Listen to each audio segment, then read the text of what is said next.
And Zion hurt again as the NBA season begins. Is there reason to worry? This is a problem that isn't ever going away. Delighted to have you getting up with us on a Tuesday on ESPN. I'm Mike Greenberg, and this is my support group.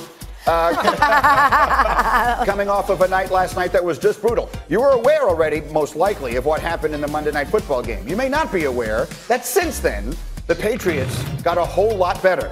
Breaking news this morning. The New England Patriots have acquired Mohamed Sanu from the Atlanta Falcons, trading a second-round pick to Atlanta for a star receiver who seems to be exactly what the Patriots need. Shefty had the reporting. Graziano's got the details coming up in a moment. After, I'm contractually obligated to show you this. Sam Darnold and the Jets trying to get their offense going against the Patriots after New England opened the game with a 9-minute, 16-play touchdown drive. And this is Darnold's first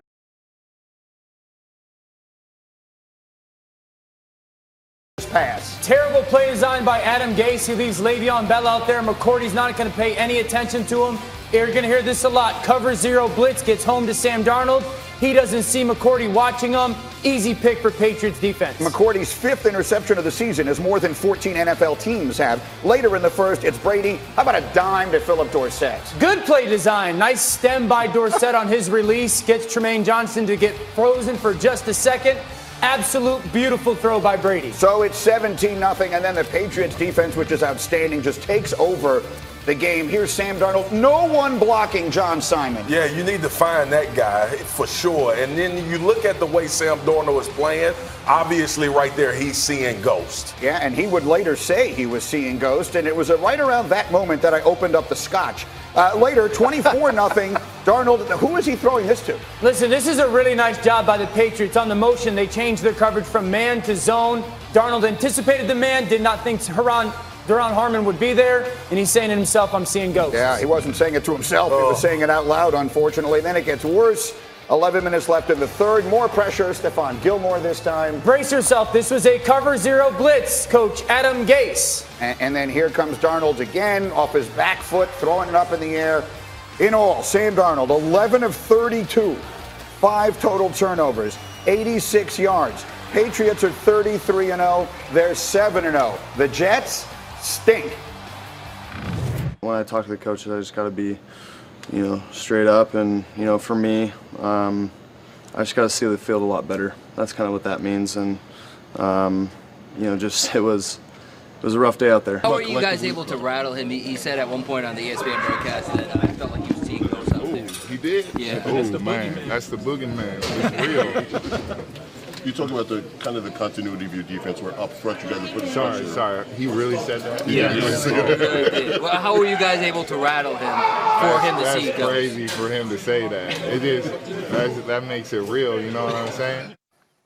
Oh, it was real. So a variety of different angles I would like to take. Let's just start with the most basic. When he says, I'm seeing ghosts as a quarterback, let's explain to the audience what it is he's saying. A historically great defense. First of all, no. So when New England plays their cover zero blitz, you as a quarterback have to prepare for the worst case scenario. Okay, there's going to be too many people that we can block. Ball has to get out of my hands under 1 second. And then what New England will do is show you that same exact look and drop people out. And it's not going to be everybody pressuring you. And you can block everybody, but you're so prepared to have to get the ball out of your hands that you start to see things that aren't there. So it's the zero blitz and you see it and it's happening, and then it's not going to be zero and you expect it to happen. You go, it never happened. And that's the thing that Sam Darnold's talking about is I'm seeing things that aren't happening. So Dan is going to do a really good breakdown of this for us at the half hour here. So 25 minutes away, and you'll get a sense of exactly what it is the Patriots are doing. Swagoo, let me ask you this. Should Adam Gase, after this game last night, be fired? Or should some sort of legal action be brought against him by me? I'm more than happy to lead that, because that was as embarrassing a performance by an offensive coach as I have ever seen in my life, and I'm 52 years old. Yeah, people are going to rip Sam Darnold for the way he played, throwing off his back foot, seeing ghosts, as he mentioned. But Adam Gase has to make some type of adjustment. I looked on the other sideline. And all Tom Brady does is have a check down safety valve every single play. This is a Jets defense that went out against the Cowboys and performed well. The Jets actually had some blitzes that would have gotten home, but Josh McDaniels and Tom Brady said, hey, regardless of what play I call, I'm going to give you an out. Adam Gase never went to his young quarterback and said, look, I'm a leak Le'Veon. I'm a leak a tight end. Maybe we don't gain but 2 or 3 yards, but I want you to get the ball out of your hand and see some rhythm. They did a terrible job of helping him throughout this football game yesterday. So strange about that is Adam Gase had a fair bit of success against the Patriots when he was coaching the Dolphins, to the point where before the first Patriots-Jets game this year, Patriots defenders were telling me when I talked to them that they were watching Miami tape to try and figure out what Gase would and wouldn't try and do against them. So it was strange to see them looking that sort of unprepared. But here's the thing, to Marcus's point, that's most concerning about it to me. When you're a coach and you're playing a team that you know is going to pressure you, your number one job is to make sure you're safe as an offense. Like, defend yourself against that pressure. And I never saw that from Gase last night. It wasn't, hey, we're going to max protect. It wasn't, we're going to try and run away from pressure. It wasn't, we're going to try and slip a screen out to a wide receiver on the perimeter. It was like, hey, we'll just get the ball out and you throw an outbreaking route. There was never a time where you planned, I'm going to make sure that you and the ball are safe early on. I'm watching this game last night, and I'm realizing, you know what? Sam Darnold has only started 16 games in his career, right? He went out against Dallas and had a really good game. We all talked about it. We were excited.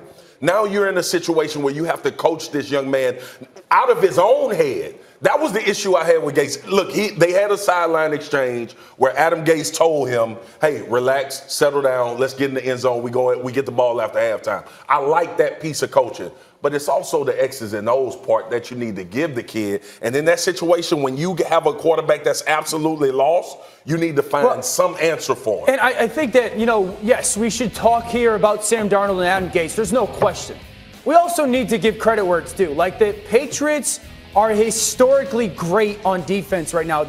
What they're doing right now, I honestly believe will become something like the Tampa 2 defense that we saw, or the Seattle Seahawks in their cover 3, or the Pittsburgh Steelers in their zone blitz, where everyone else is going to look at it and go, wait, we have to copy what they're doing. It's so good. And so we could bash them, and we should, but goodness, it is good. But then even to that point, from a defensive standpoint, right, the really good defenses dictate tempo. That's what they do. We talk about the great Baltimore defenses. We talk about when Harbaugh was in San Francisco.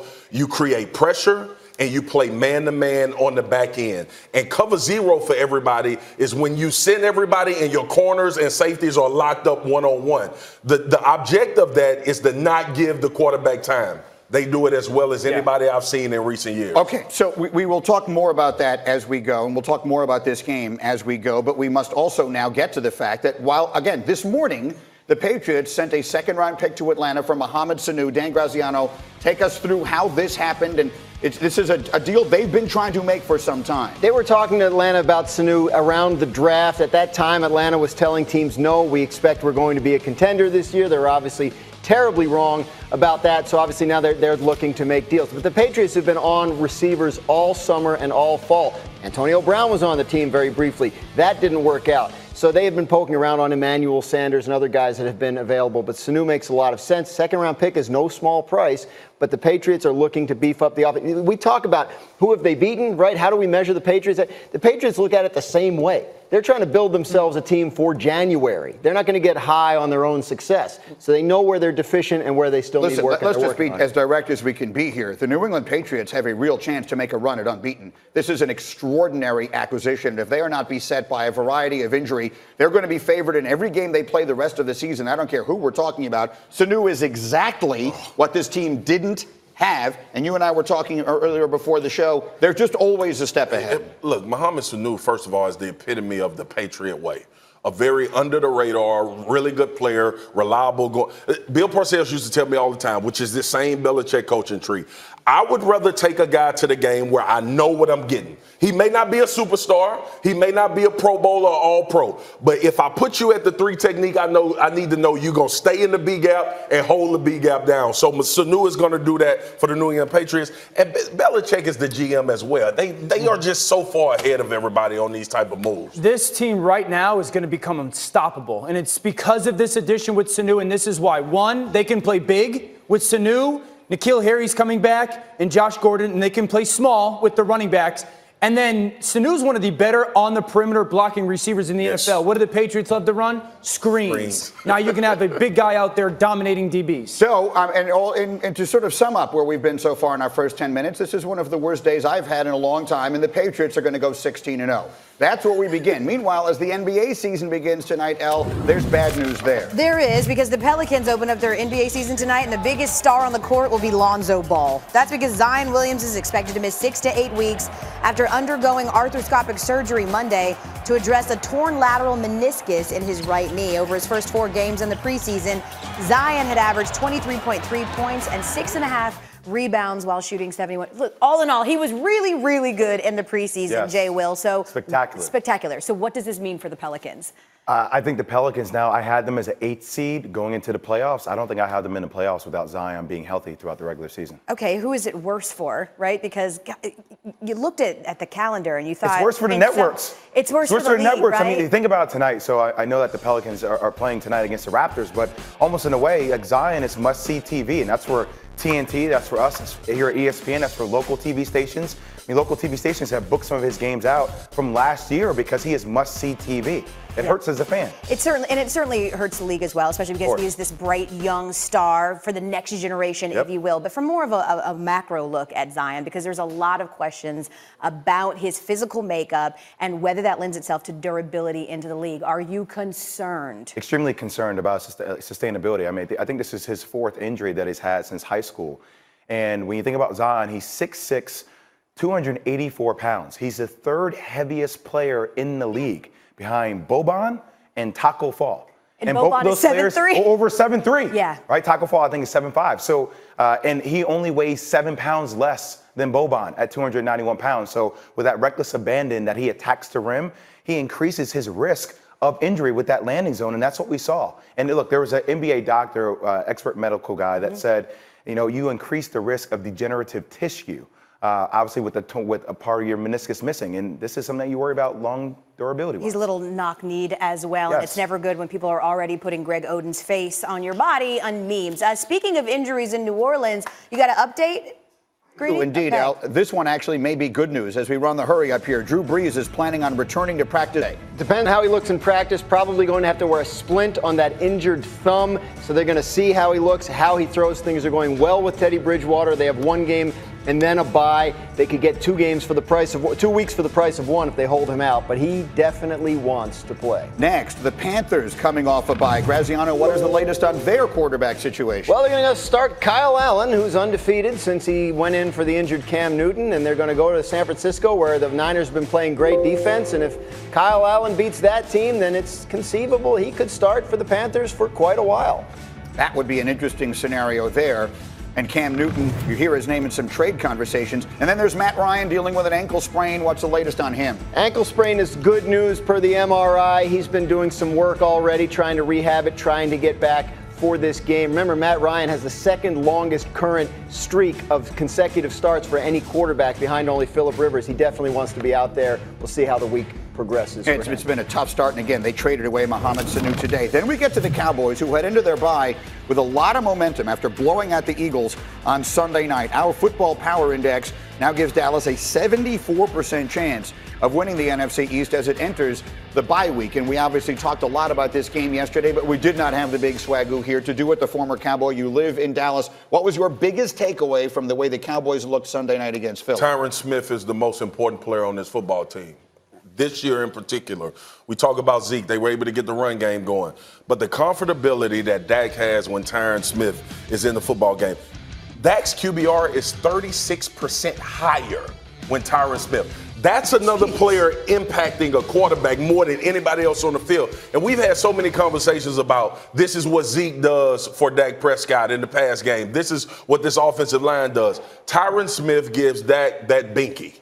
that security blanket, that thing that he can hold on to when things aren't going well, to know that behind me, I'm taken care of, and he's a much better player. And the 11% completion percentage as well, higher. So it's Tyron Smith. And look, we talk about these stalwart left tackles. He's one of those guys. He'll be a Hall of Famer. He's a perennial All-Pro. But to think about when Tyron Smith left this, remember we were sitting here the week before Green Bay, and I said this was going to be a disaster with Cam Fleming in the game. Tyron Smith is back. Dak Prescott is a better player. I'm just trying to figure out, why everyone thinks Dak was the greatest quarterback in the world on Sunday. Listen, Dak played good against the Eagles. He was 21 of 27 for 230 yards. He threw a touchdown and interception, and everyone's like, Dak Prescott is back. He's the greatest player ever. This is an Eagles secondary that has given up 300 yards to basically every quarterback that they've played.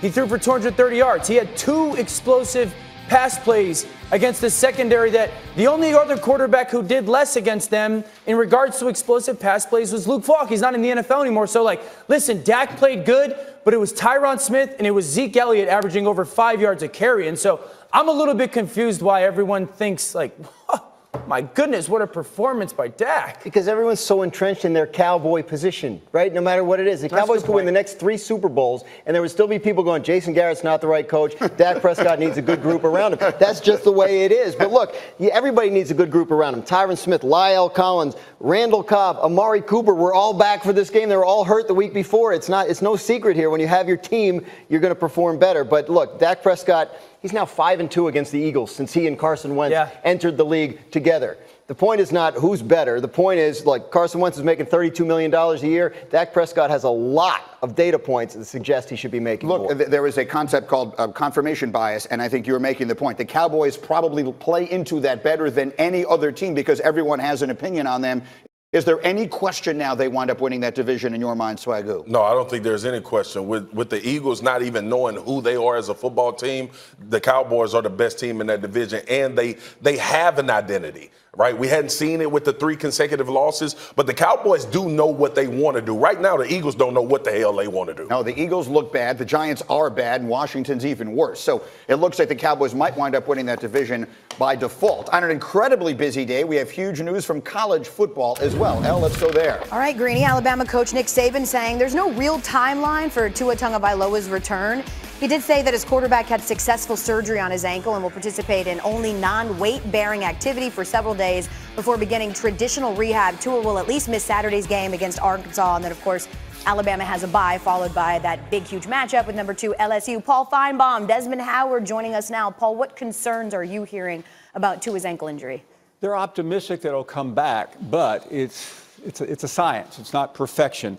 A year ago, on the other ankle, he was out for a couple weeks and came back against Oklahoma, an inferior defense, and had a great game. He did not look good in the championship game. So what's going on right now is they have Arkansas this week. Don't laugh. But I think I could quarterback Alabama to a win over Arkansas. Fair. A bye week after that, and then the biggest game in college football, LSU. How valuable is Tua? Odds makers say that right now in Vegas, Alabama would probably be about a 7-point favorite against LSU. Without him, the game could be a pick-em. That shows you right there. Wow. And, the real question I have, Desmond, is he's projected to be the number 1 player in the draft, whether he is or not. And there's a family consideration. His family lived in Hawaii. They moved to Tuscaloosa. Yeah. They will play a role in this as well. When you have your family move from Hawaii to Tuscaloosa, that's saying we're all in. Right, we do this, right. So his health is a big concern for his family, not just the team, but his family. Obviously, a very talented receiving core. I think they'll get past Arkansas. But moving forward, if you're the Miami Dolphins, you have to be concerned with the fragility of his ankles. It was one ankle last year, now a different ankle this year. What's going on with this young man's health? And is this a problem that can occur again and again and again? That's what I would be worried about. So if you are the Dolphins, because there's this idea that they're all tanking for Tua, if you are the Dolphins, is this what's preventing you from potentially going after him, or 2 healthy ankles or not? Well, listen, I live in Miami. I go to Dolphins games, so they're rebuilding. That's not tanking, rebuilding. Okay. Yeah, sure. rebuilding. Is that what we're calling it? A whole bunch of bad decisions they got to overcome down there. Years and years of that. But moving forward, I don't even know, in my opinion, if Tua is going to be the first quarterback off the board. Yeah. Who would it be? I really like Joe Burrow of LSU. Okay. Yeah. So you'd go Joe Burrow, and you think that there's going to be no longstanding issues with the ankles? Well, I mean, last year he survived the semifinal game, but Desmond, as we both remember, in the championship game, he was ineffective. Exactly. I mean, he's got some problems, and you just don't know what's in his head with not only this game in front of him, but the draft around the corner. We've seen a lot of great players start thinking ahead. Now, I know Alabama fans are, well, he's all in, he's going to play. I'll believe it when I see it. Yeah, Speaking of problems and rebuilding, can't wait to get these two on a set to talk about Jim Harbaugh, and that is coming. Stick around, you don't want to miss it. Also coming up here on Get Up, the NBA's Wild West is even stronger heading into the season, and Greeny says it's time for the league to take and make a huge change. He's going to tell you what he's thinking. That is